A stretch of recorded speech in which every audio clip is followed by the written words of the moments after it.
How to be more accessible in a hospital or clinical setting. Ramps, You've got them. elevators, Ding ding. accessible bathrooms. Very flush. So you have nailed accessibility.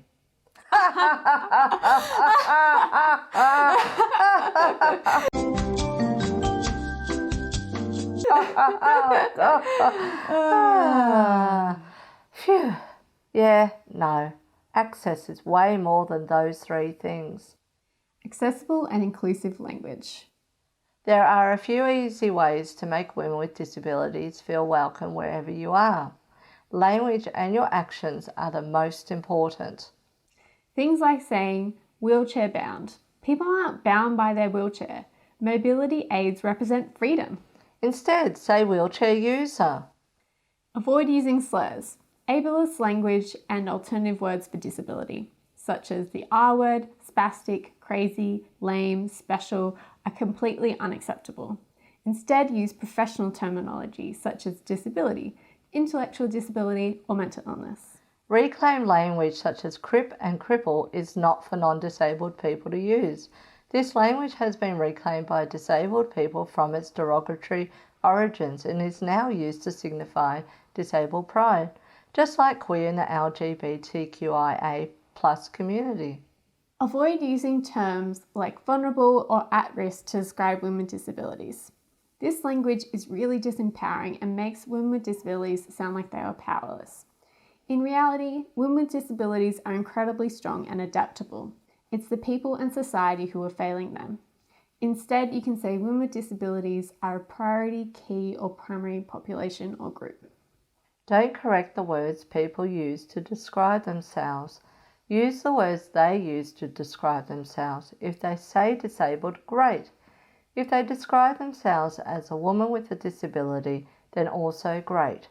Disabled people are well aware of the power of language and will often make a purposeful choice in why they use those words to describe themselves. No need to correct them. Consent and collaboration. Checking your assumptions at the door. Stop. Consent, collaborate, and listen. So many women with disabilities have experienced trauma at the hands of medical providers and the medical system.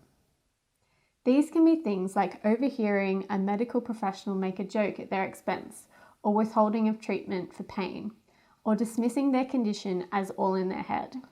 Through to non-consensual restraint, assault, or sexual assault.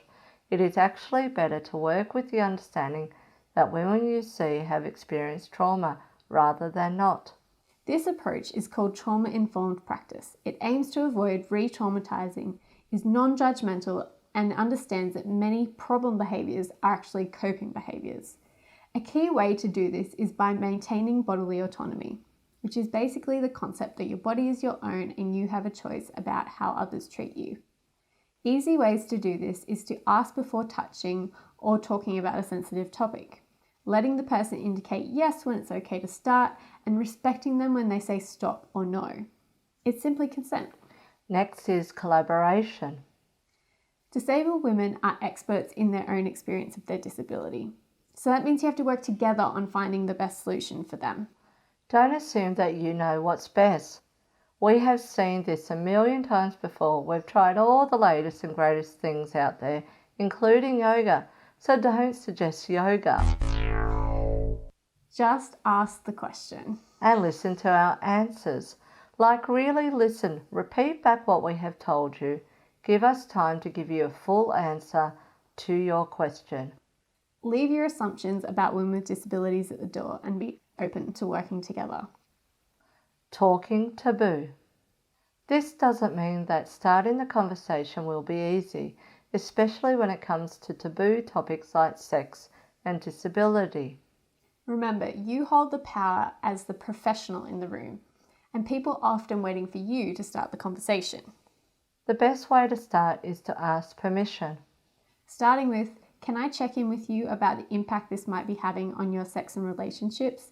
is an easy way to open the topic. You don't have to be an expert to start a conversation. Listening and holding space for others to share their stories is key.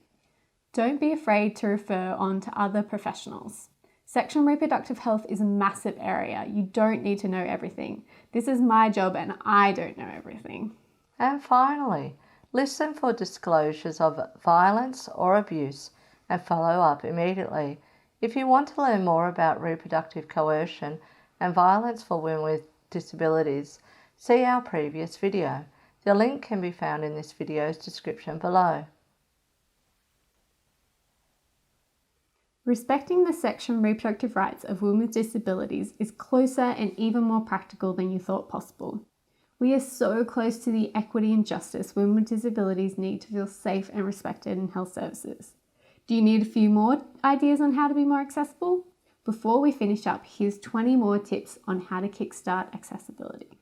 Advocate for inclusion and diversity. Ask why there isn't a woman with a disability in the room. Acknowledge the wider ableism in society and do your best not to replicate these ideas inside your organisation or home. Represent women with disabilities in promotional and printed materials, not just women in wheelchairs or other kinds of physical disability. Employ women with disabilities. Represent women with disabilities in your data. Make your communications accessible to women with disabilities.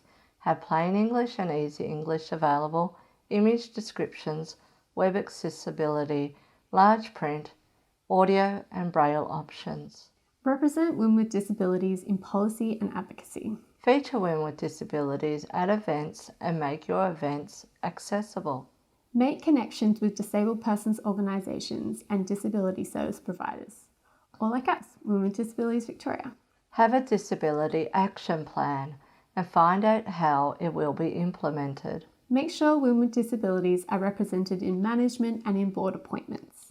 Consider physical access beyond the ramp at the front door. Make sure your service is low cost. It's incredibly expensive to have a disability and not everyone is on the NDIS. Make sure you have interpreters available and you know how to work with them, especially for Auslan.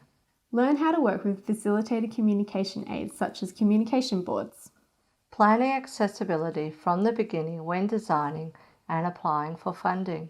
Allow for additional time and don't rush. Avoid using jargon or acronyms. Acknowledge women with disabilities as experts in their own experience. So what are you going to take away and start doing in work today? We live forever on the internet now, so if you need a reminder, come back and visit us anytime you like. Thanks for watching. And we'll see you next time.